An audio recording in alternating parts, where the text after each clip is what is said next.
Thank you very much. Hi, everyone. Bonjour tout le monde. So let's get started. I'm going to give you a bit of an overview. I've got a lot to present today, but give you a bit of an overview of a few things that are going on. Number one, just to quickly go over our provincial numbers. We're up to 928 between yesterday and today, and what we're seeing a slight, sort of a trend, weekly trend, week to week, driven mostly by peripheral health units, more in the north. But again, overall, in terms of deaths, that's been stable. Most of the cases provincially are among the non-vaccinated, and that number of non-vaccinated percentage gets higher in hospital and ICU. You can see that our hospitalizations, for the most part, are stable to 300 or so. They're a bit up. They're inching upwards. ICU just slightly up as well, but kind of stabilizing down in that trend. Long-term care facilities, again, after our third dose, we've calmed things down again, which is good. This is just the latest one from the table where the advisory table, where again, we're looking at health units that have undergone increases over the last 14 days. We are among those, but we've had a very big outbreak with subsequent community cases. That's why we've had that, and it's more localized in our area. Had it not been for the outbreak, we would have been in this category here.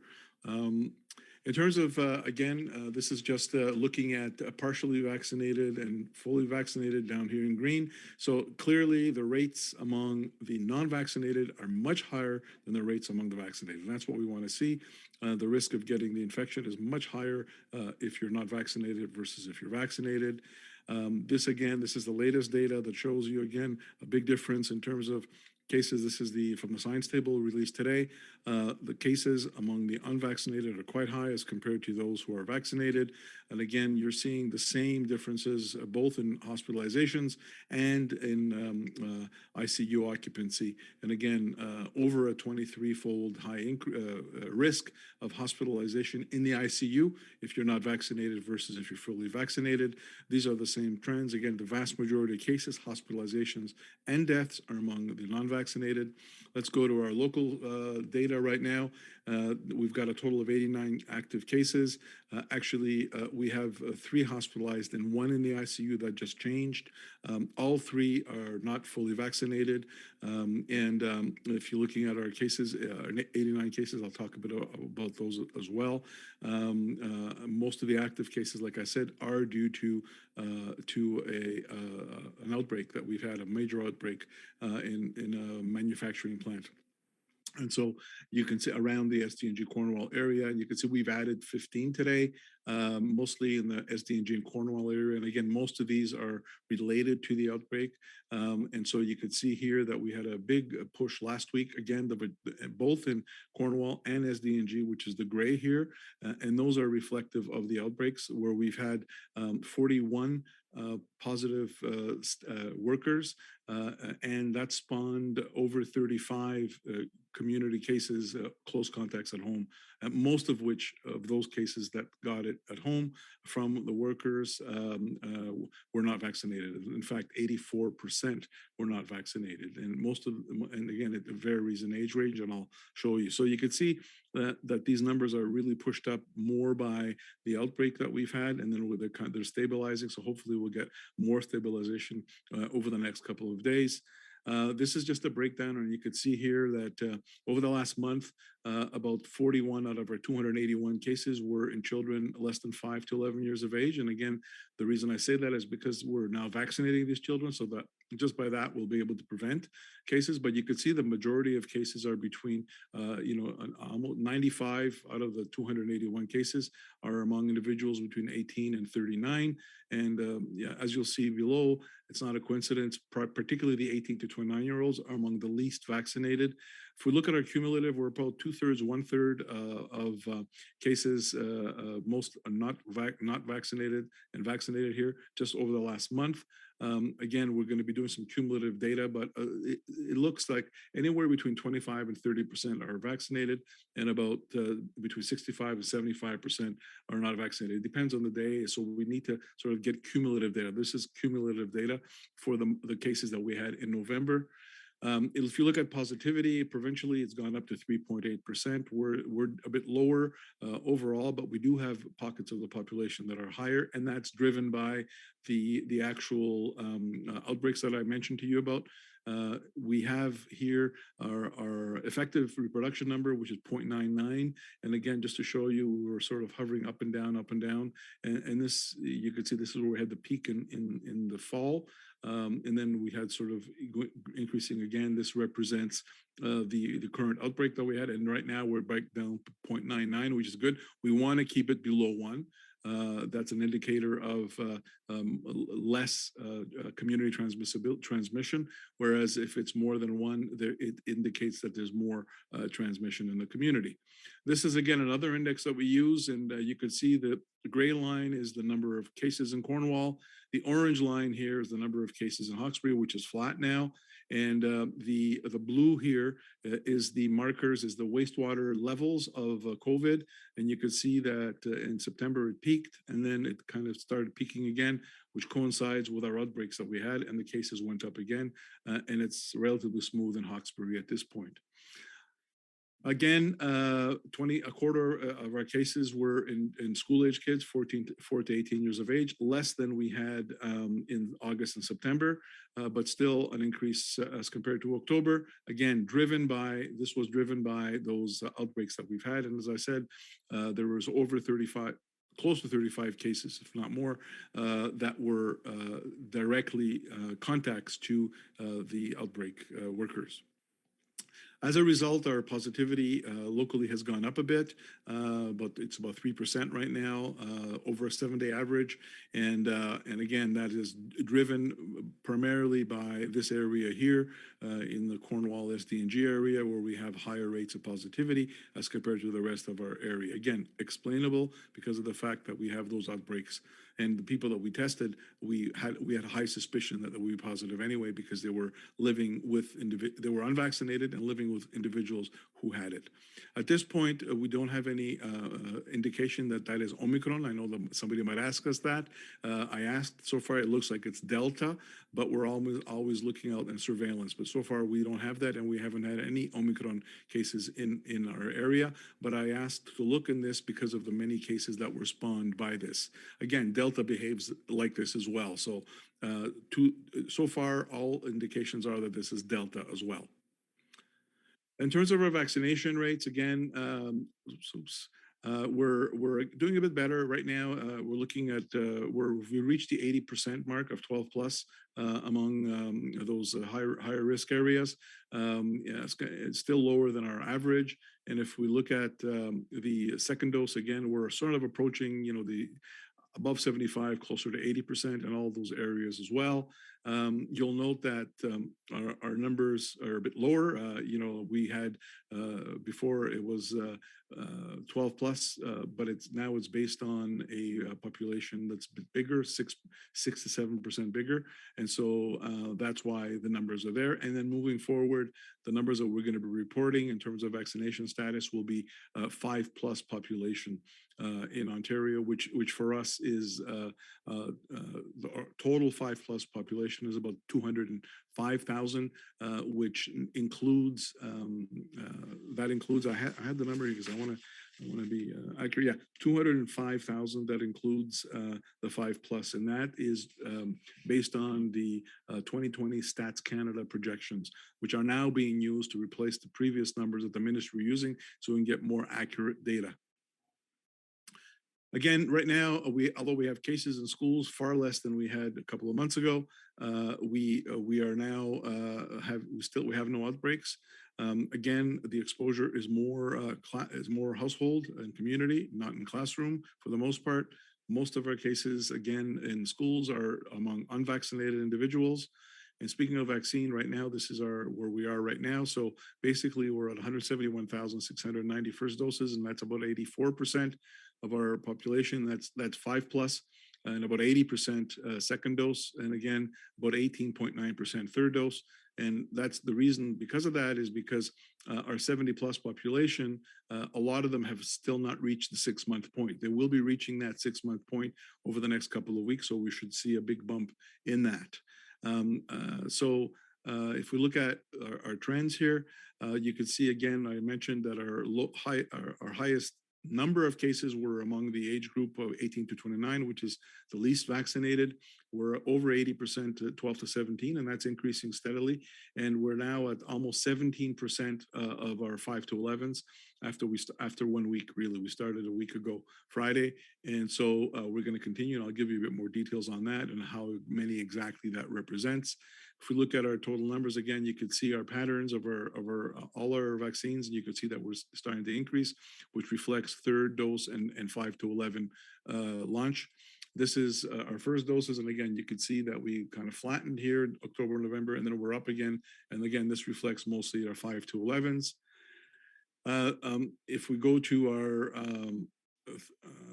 second dose, it's the same. It's kind of flattened here. We want to encourage people who have got their vaccine, 8 weeks ago or more, first dose, go and get your second dose. Very important to do that. And then if you're looking at our third dose, we're up to 10,622, and you can see it's going up. And as I said, that represents, again, a lower percentage of our population. That's because, like I said, most of our individuals were vaccinated. They received their second dose towards the end of the summer, and it'll bring them, 6 months will bring them into next month or later this month. So that's why. The other thing too, in terms of children, right now as of yesterday, we have administered 2,750 doses. That's about 16% of our population. Our population of kids is 15,000, and you could see the orange one are school clinics. We had a great school clinic over the weekend, both in Iroquois and in Russell, where we had over 310 children vaccinated walk-in. These are both walk-ins, and we have those every weekend, and we have clinics almost 7 days a week available to our community at various locations among the Eastern Ontario Health Unit. This is something that I just want to repeat again. This is, again, data that shows that the blue line is, and the blue and yellow show symptomatic infection or asymptomatic infection, and the protection that the mRNA vaccines give you. And you could see that around 6 to 7 months, it starts falling down to about 70% and 80% for symptomatic infection, but it kind of stays steady even to 8 months for hospitalizations or death. And that's what we want to do. We want to prevent that. But you do see there's a bit of a decrease in the cases. And that's why we're seeing now some increase among breakthrough cases, but they don't end up in hospital. And it's more exacerbated in older individuals. I've shown this before, but again, it's worth repeating. But they start waning earlier, and a lot of them start off less vaccinated, less protected because of their perhaps a weakened immune system because of age. And so that's why we vaccinated the 70 plus, particularly in the long-term care facilities and retirement homes, where we haven't seen any issues. And I'm anxious to get the 70 plus done as well, because now is the time to do that, although they're still protected against severe disease. But we do want to, we know that it's going to wane, and we've seen other countries where it's waning, and inevitably we're going to need to vaccinate most people with third dose, but that we're going to stagger that, and I'll explain that a bit later. So basically, the latest modeling showed that most of our cases are Delta, and we knew that. And the modeling was really based on Delta, and Omicron is a kind of an afterthought because this was done kind of based on the Delta. It will show that there might be some ICU occupancy increases, and that we need to basically increase our vaccination, particularly among 5 to 11 years old, and continue to use public health measures to reduce transmission now. And that's important. That's an important message. So now's not the time to remove restrictions. Now's the time to start getting vaccinated optimally. As I've said before, these are the projections, even without Omicron here, that depending on if you have 15% decrease in transmission through additional measures, i.e. decreasing the number of contacts you have, and us vaccinating 30% of the population, you'll get there. If you don't do anything else but vaccinate increasingly, you'll sort of blunt that curve. And again, it's a combination of those things. And the same goes for the ICU admissions. Again, and this is nothing to do with Omicron, really. It has to do with what we had projected would happen when you get Christmas and closing and people more indoors and so on. So to me, it's important to know, and that's why it's not a time to remove vaccine passports, and it's a time for us to really ensure that we optimally vaccinate everybody and be sensible when it comes to holiday. Keep your gathering small, vaccinate with vaccinated people, make sure you wear masks, make sure you're physically distanced, and so on. And that protects you against Omicron as well, which we do believe transmits in the same way as the Delta. So basically, it's very important for us to really continue this last mile of getting the first and second dose as optimal as possible to a 12 plus population. Our third dose strategy, as you may have heard, next Monday, December 13th, 50 plus individuals who are 6 months post second dose will be able to book their appointment and get their third dose. And again, the pediatric vaccination started last week. And that's doing as I showed you very well. We are going to keep it up. I do anticipate that we'll be able to vaccinate probably around half of our population, between 7 and 8,000 at this rate between now and the end of the year, which is what we want to do. But they won't be fully vaccinated because they need the 2 doses. Again, just to sort of talk about this, I talked about it last week, but the transmissibility is not clear. It seems to be easily transmitted, just as easily, if not more easily, than the Alpha variant. The severity, not clear, but I've seen some reports that show that most patients don't end up in hospital, most patients who get it are not vaccinated, and if they do end up in hospital, they get very mild disease. So it seems to be milder, but that's what we're going to wait for. In terms of vaccine effectiveness, it seems to be effective because 87% of the cases in South Africa are among non-vaccinated. So there is some kind of protection there. Again, what we want to do is we want to maximize the number of people vaccinated and bring the third doses up so we can go back to that very high protection to make sure that even if there's a bit of a decreased susceptibility by Omicron versus our vaccine, that we'll be able to at least have a good baseline of protection. Obviously, we continue our measures. And again, Omicron is in Ontario. Last week, we reported 4 cases. Now there's close to 15 or 16, and there's a suspected outbreak in London, Ontario as well. And basically, at this point, like I said, these are some projections, and it's hard to project with Omicron because, like I said, with or without Omicron, we are facing increased numbers, and we need to vaccinate, we need to continue our public health measures, and so on. But it depends on what it is. If Omicron is more infectious or less effective, whatever, those are different scenarios. But that's speculation. We're just going to wait for the data to come out. And again, just to finish, really, we don't want to lose focus on the fact that, again, Delta is our major threat. I said it last week, but it's worth repeating. In South Africa, the situation was different. Like I said, 75% of the population is not vaccinated. And again, we need to continue, with the first, second dose, get it as high as possible. The third dose rollout, let's get that going. Let's get our 50 plus going. Next year, I'm very confident that there will be likely a diminution of the age. So 18 plus will be able to get the third dose when they're due. And we need to continue, like I said, the 5 to 11 rollout as quickly and as efficiently as we can, and continue the public health measures. Today it was announced that there will not be any loosening of restrictions. And we also strongly urge the government not to remove vaccine passports in January. We don't think it's the time. We think that January, February will be higher months and months where we'll have to really work hard, and then we'll be able to at least reevaluate at that time. So, and obviously keeping up those public health measures. And as I said, in terms of the upcoming holidays, vaccinated people will vaccinate people.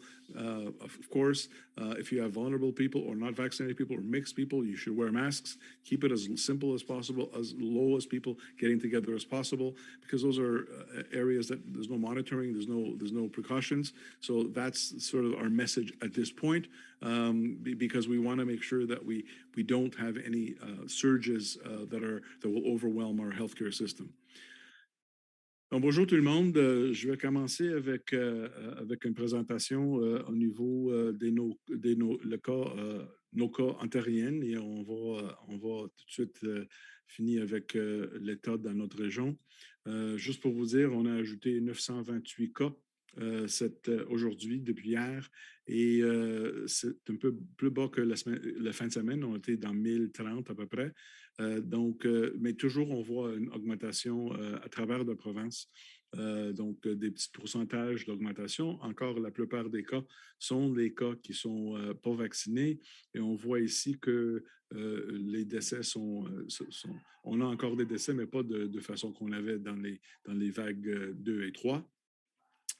Encore, on voit ici, nos hospitalisations sont stables, les soins intensifs sont stables encore, et on voit qu'au niveau des maisons de longue durée, c'est toujours stable. Et ceci, à mon avis, est à cause qu'on a vacciné la troisième dose récemment tous les résidents de maisons de longue durée. En effet, on voit que la plupart des bureaux de santé en Ontario ont eu des augmentations des chiffres des cas hebdomadiennes, incluant la nôtre, ici du Bureau de santé de l'Est Ontario. Mais chez nous, on a eu une flambée, une grande flambée dans une manufacturier à SDNG qui avait 41 cas et 35 cas de contact chez les maisons, de contact proche des personnes qui travaillaient, qui étaient positifs dans l'usine. Donc, c'est pour ça si on n'avait pas cette grande flambée, on irait dans ce sens ici avec les diminutions des cas. Mais en effet, ça nous démontre vraiment la façon que le virus ça se propage. Et dans ce cas-là, on avait demandé pour voir si c'était du Omicron. Jusqu'à date, c'est négatif, donc c'est Delta jusqu'à nouvel ordre. Donc à ce moment-là, on continue avec ça, puis on espère que d'ici quelques jours, on va voir une diminution des cas à cause que ça va arrêter au niveau de flambée avec des nouveaux cas, tous les tests sont faits, etc. Ça ici, c'est toujours, on voit ici la ligne mauve ici, c'est les personnes, le taux d'infection par 7 jours, par 100 000 personnes en Ontario est pas mal beaucoup plus élevé que les personnes qui sont vaccinées chez les personnes non vaccinées ici et les personnes vaccinées ici en vert.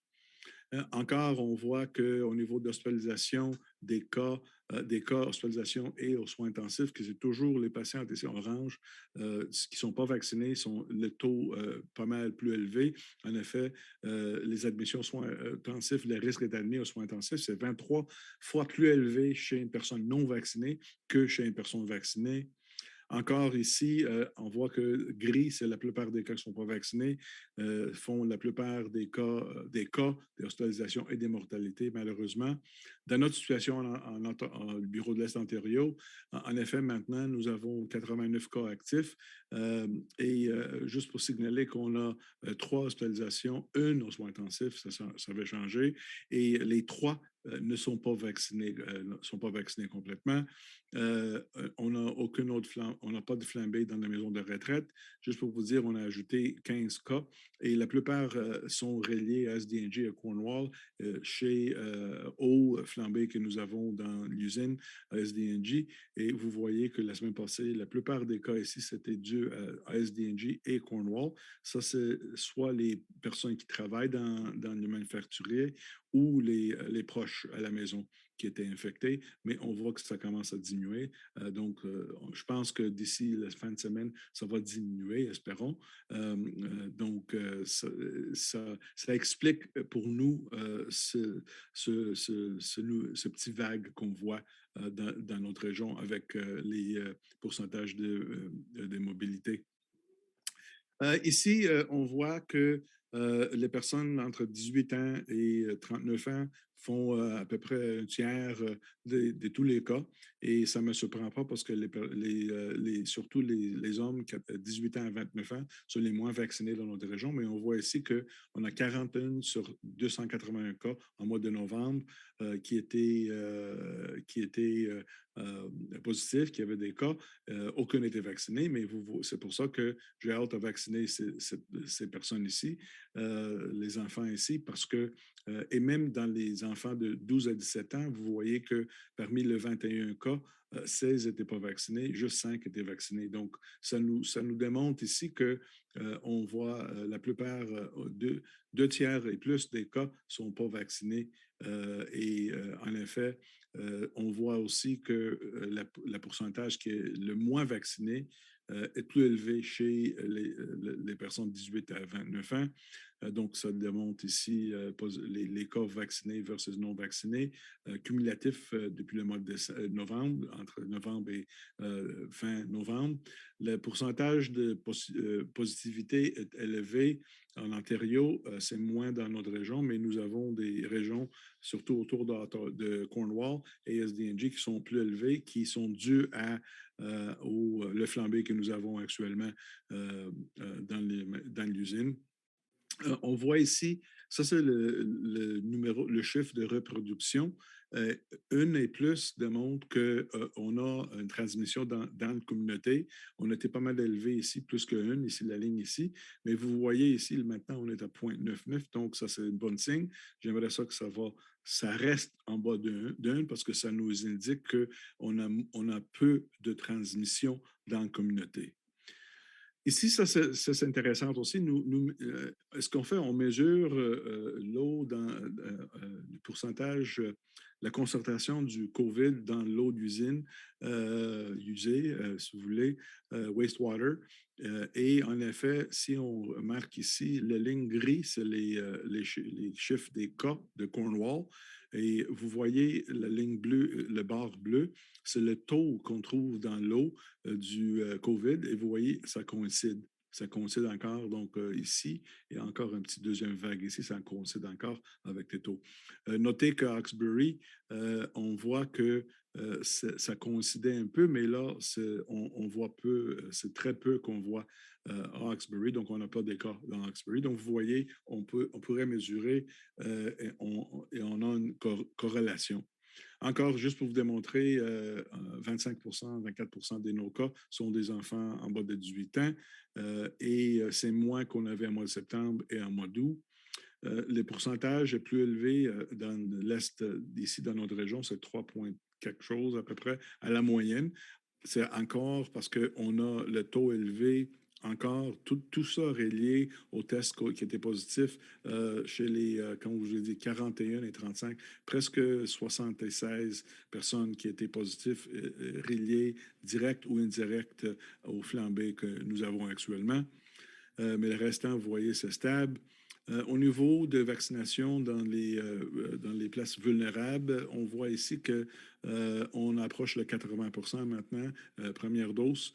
Hawkesbury et dans les régions de Cornwall, surtout dans les régions défavorisées. Et on augmente ici encore. On approche le 80 aux deuxième dose pour ces populations vulnérables aussi. Donc, on a du travail à faire, mais c'est amélioré beaucoup depuis quelques mois. Encore, on n'a aucune flambée dans les écoles. On a 16 cas dans nos écoles. Et puis, nous avons 120 écoles, donc ce n'est pas beaucoup actuellement.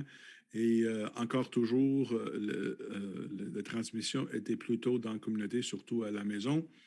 Et on voit que la plupart de nos cas dans les écoles sont dans des personnes ici orange non vaccinées. Parlant du vaccin, on est rendu maintenant, parce qu'on calcule maintenant le pourcentage de la population 5 ans et plus au niveau de toutes les régions, parce qu'on le rajoute. Donc, on est rendu, si on calcule 171 690 sur 205 000 personnes, qui incluent les enfants 5 à 11 ans, on est rendu à presque 84 et presque à 80 pour deuxième dose. Et vous voyez ici, on a donné presque 10 000 doses, troisième dose, et on a à peine 19 des personnes âgées, 70 ans et plus, qui étaient vaccinées. Ceci, parce que c'est pas parce qu'on ne veut pas, c'est parce que beaucoup des personnes ont eu leur deuxième dose fin juillet, août, qui, là, le 6 mois va arriver d'ici quelques semaines ou à la fin décembre ou début janvier.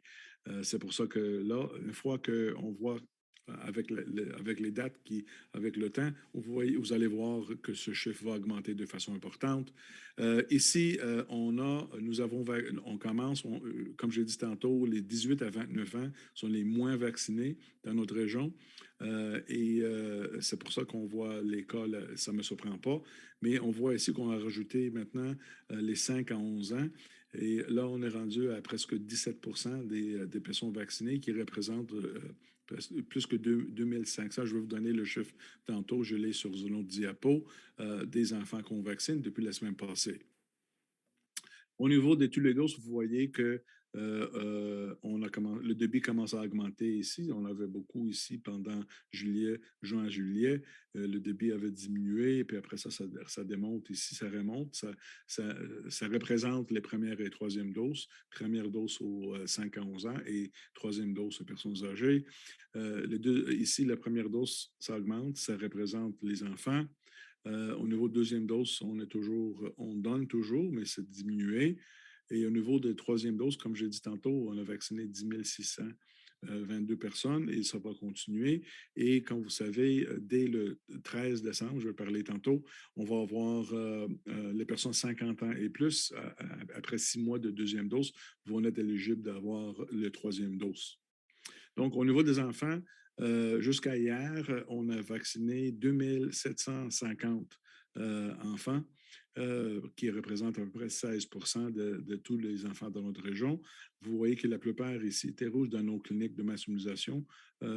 Et la fin de semaine, à noter qu'on a vacciné à Russell plus que 310, je pense 315 enfants. Sans rendez-vous et une centaine ici à Iroquois aussi.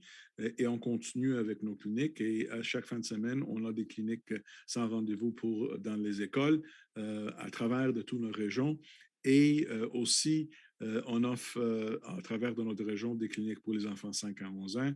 Et même, on peut avoir dans quelques cliniques des sans rendez-vous aussi pour tout âge.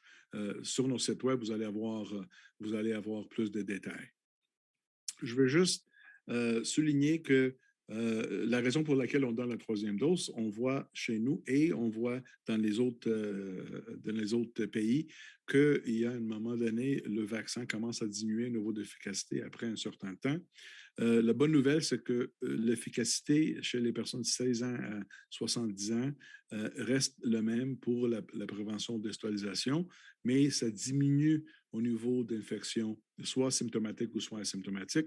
Ça vient de plus que 90 jusqu'à 70 mais ça reste stable plus que 90 pour la prévention de maladies sévères jusqu'à 8 mois ici qu'on voit. C'est un peu différent chez les personnes âgées, surtout plus que 70 ans. On voit que la ligne bleue démontre que l'infection symptomatique, ça commence à diminuer 3-4 mois, ça commence à diminuer. Mais au niveau de la protection, on a pas mal de protection, ça c'est la ligne orange, jusqu'à à peu près 6 mois.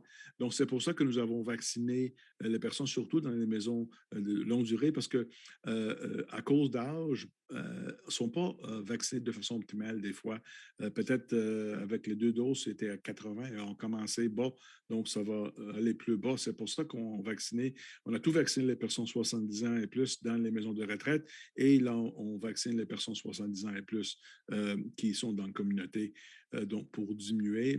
Et comme je l'ai dit tantôt, nous allons, parce qu'on on veut retourner ici avec une protection optimale, avec une troisième dose, pour qu'on puisse avoir, je vais vous expliquer le bienfait pour ça, mais en effet, en faisant ça, on va dans une bonne position d'avoir un bon succès au niveau de février et mars pour commencer à diminuer les restrictions et aussi d'être en bonne position de combattre en cas que l'Omicron moins sensible aux vaccins que nous avons actuellement. Au niveau des projections qu'on a, en effet, on prédit qu'on va avoir des cas. Ça ne sert à rien à faire avec Omicron parce qu'on part du Delta. Le Delta, on s'attend d'avoir une augmentation après Noël et ce n'est pas une surprise parce que c'est ça qu'on voit. On ferme, on a des personnes qui sont en contact, etc. Et on pense que nous allons pour vraiment diminuer cette hausse des cas, incluant les hospitalisations, on devrait vraiment comment vacciner, surtout les enfants 5 à 11 ans, et continuer avec les mesures de santé publique pour qu'on puisse diminuer la transmission dans notre région, jusqu'à temps qu'on pourrait atteindre un bon niveau de communauté immunitaire de toute la population. Ici, on voit au niveau de la projection, ça dépend où, qu'est-ce qu'on fait. Si on diminue 15 le contact avec toutes les autres personnes, on pourrait vraiment plafonner la courbe ici. Si on ne le fait pas, mais si on vaccine 50 de nos enfants, on va le plafonner ici, mais si on ne fait rien, ça va aller plus haut. Donc, à ce moment-là, c'est pour ça qu'on devrait continuer avec tous les efforts pour le vaccin. Là, voilà une autre raison pour laquelle on devrait vacciner. Et la même chose pour les hospitalisations et soins intensifs. Le plus qu'on fait attention au niveau de santé publique, les mesures de santé publique, et le plus qu'on vaccine les gens, surtout les 5 à 11 ans, le moins que la courbe va augmenter. Donc, le plus qu'on pourrait le plafonner, si vous voulez.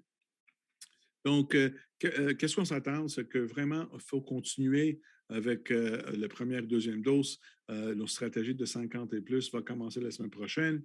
On encourage tout le monde qui sont dus d'avoir une troisième dose de le faire. Et ça va être disponible partout, dans nos cliniques, sans rendez-vous, etc., dans les pharmacies, dans les bureaux de médecins, etc. Et bien sûr, on va continuer avec le trajet qu'on a. Si on continue comme ça, on va avoir vacciné la moitié des enfants à première dose au moins. C'est impossible de vacciner complètement avant Noël parce que ça prend 8 semaines pour la deuxième dose. Donc, au niveau de Omicron, j'ai parlé la semaine passée, mais juste souligner que encore, on pense que c'est plus facilement transmissible. On pense qu'avec les données que nous avons reçues au Afrique Sud, la plupart des gens ne sont pas malades, ne sont pas hospitalisés. La plupart des personnes qui sont atteintes du COVID Omicron ne sont pas vaccinées. Donc, ça nous dit qu'il y aura un effet des vaccins actuels que nous avons et on prend les mesures, comme vous savez, au niveau de la restriction. Et bien sûr, on a Omicron en Ontario. En effet, il y en a des cas autour de Toronto, Peel, London, etc., Durham et Ottawa, bien sûr. Au niveau qu'est-ce qu'on pourrait voir, ça va dépendre. Les projections d'Omicron sont difficiles à dire si on n'a pas des données, si on ne comprend pas, c'est-tu plus transmissible, est-ce que c'est plus sévère, est-ce que le vaccin a des effets ou pas. Donc, c'est difficile à dire, mais pour tout nous mettre sur le bon pas, sur le bon comme fondation de protection, si vous voulez, vraiment, on devrait continuer avec première, deuxième dose le plus possible. Troisième dose, quand c'est votre tour, allez le faire. Continuer à vacciner le plus possible les 5 à 11 ans et continuer, bien sûr, avec les mesures de santé publique. Ce n'est pas le temps de lâcher les passeports, ce n'est pas le temps d'enlever les restrictions actuelles qu'on a. En effet, c'est l'envers. Moi, je vous conseille pour le Noël, vous pouvez avoir des petits parties, mais pas beaucoup de personnes. Je suggère de rester à moins de 10 personnes. Je sais que la loi dit 25, mais le moins qu'on est ensemble avec d'autres personnes, le moins qu'on a de chances de faire transmettre le virus. Et les personnes qui sont vaccinées pourraient le faire facilement, peut-être sans masque, etc. Mais si on a des personnes qui sont vulnérables, malgré s'ils sont vaccinés ou si on a des personnes mixtes, vaccinées ou pas, où on ne connaît pas les états de vaccination, porter les masques et prendre les mesures de distance physique. Ça, c'est très important de le faire parce que tout ça va nous mettre dans une meilleure place. On ne parle pas d'Omicron actuellement, va nous mettre dans une meilleure place en mois de février pour qu'on puisse vraiment faire à ce moment-là, vraiment commencer à voir, OK, est-ce qu'on pourrait penser à enlever le passeport? Est-ce qu'on pourrait penser à enlever les restrictions, les masques, etc., mais pas avant. Et aussi, ça va nous mettre dans le meilleur pas, dans la meilleure position pour répondre ou se défendre versus Omicron. Qui pourrait avoir peut-être une petite résistance au vaccin, mais si on commence avec un très haut pourcentage de protection, ça va aller mieux. I'm just going to answer a couple of questions that I have here, and then we'll go to questions.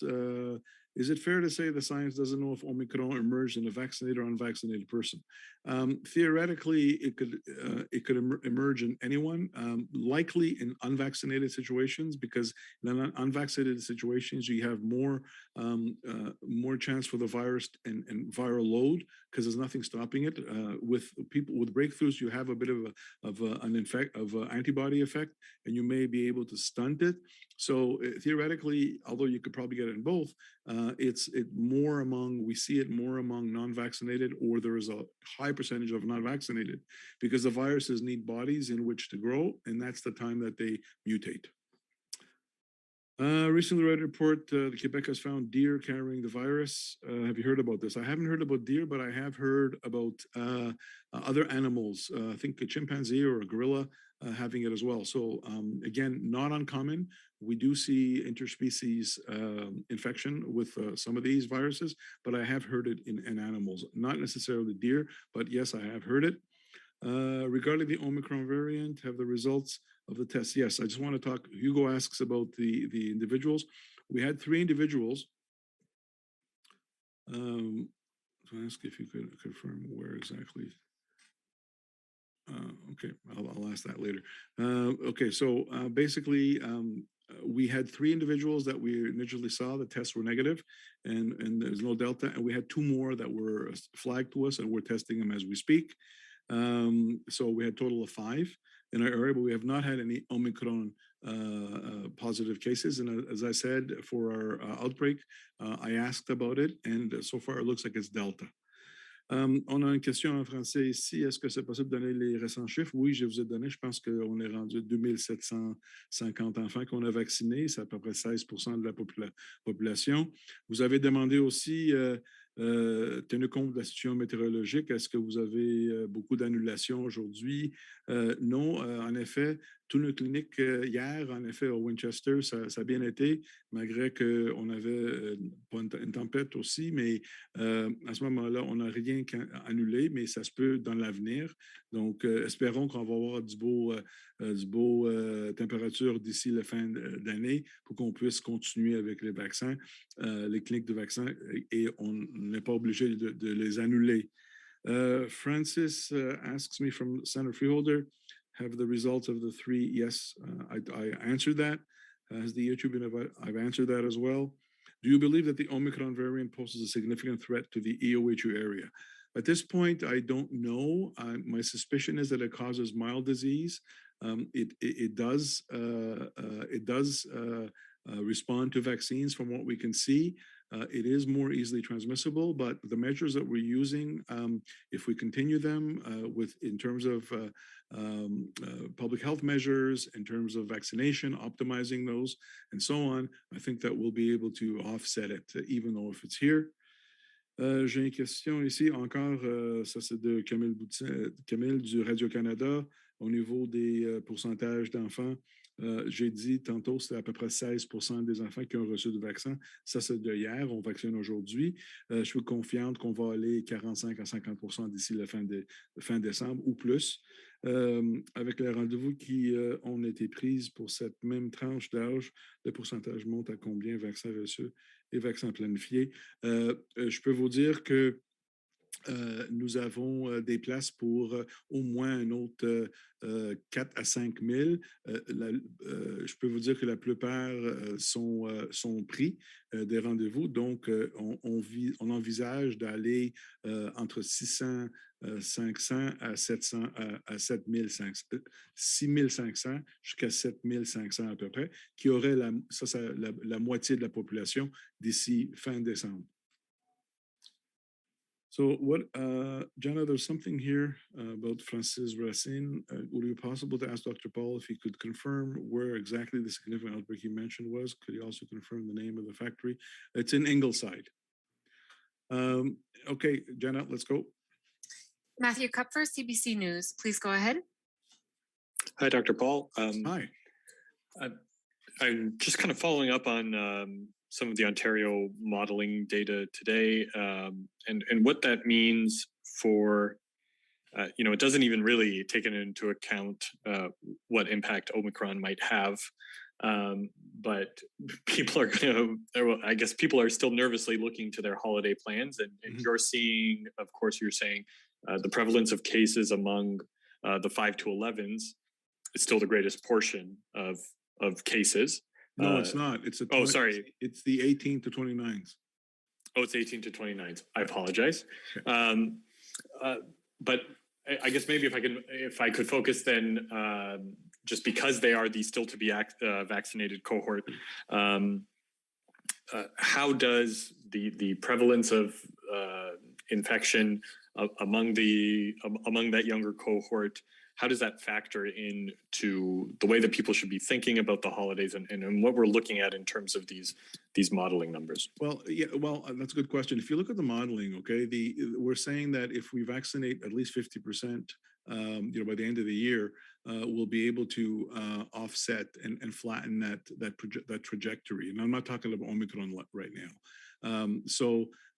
What I don't think that we'll be there between now and the end of the year. Even if we vaccinate 60 or 70% of our population the first dose, at least they're partially vaccinated, but they're not fully protected. So I would that's why I would say cautious during Christmas get-togethers or holiday get-togethers. Keep it low. If you've got children that are not vaccinated or partially vaccinated, treat them as unvaccinated. So you need to wear masks when you have people from other households, regardless of their vaccination status, and keep it that way. Keep it as low as possible. This is just going to buy us time. It's unfortunate that we're rolling it out now. If we had rolled this out 2 or 3 months earlier, which wasn't possible, we would have been in a better position. So that's what we're fighting now. We're really trying to buy some time until we vaccinate a significant proportion of the 5 to 11s to add that community protection. And just one more thing on some of the information from the modeling table. I think you pointed out in your presentation that the EOHU is on the 2-week trend, having an increase of cases. Though, if I understood correctly, that's mostly related to a single outbreak. Yes. Yes. Which is unfortunate. But we were seeing another, for example, Dr. Moore was mentioning that in Windsor they had issued some instructions. Is that something? How are you weighing the possibility of, if that trajectory continues, issuing other? Sorry, ahead of the holidays. Yeah. Certainly, we're going to be looking at the trajectory, looking at the numbers, and looking at where the cases are coming from, and if there's community spread, we don't have any, and our R number, which is now lower than 1, the reproductive number. So we're going to look at the indicators, and if we do need to issue an order like they have in Windsor, like I think they're doing in Kingston, that they've done in Sudbury, we will do that at a regional level. At this point, I don't see the need, but certainly we're looking out for that.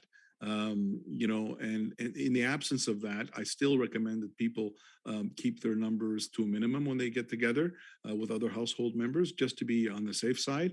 Again, because we have that unknown on top of it all now, which is the Omicron. Thank you, Dr. Paul. Do those joining by phone have questions? Press *6 to unmute. Ceux qui se joignent par téléphone ont-ils des questions? Appuyez les touches étoile 6 pour désactiver le mode silencieux.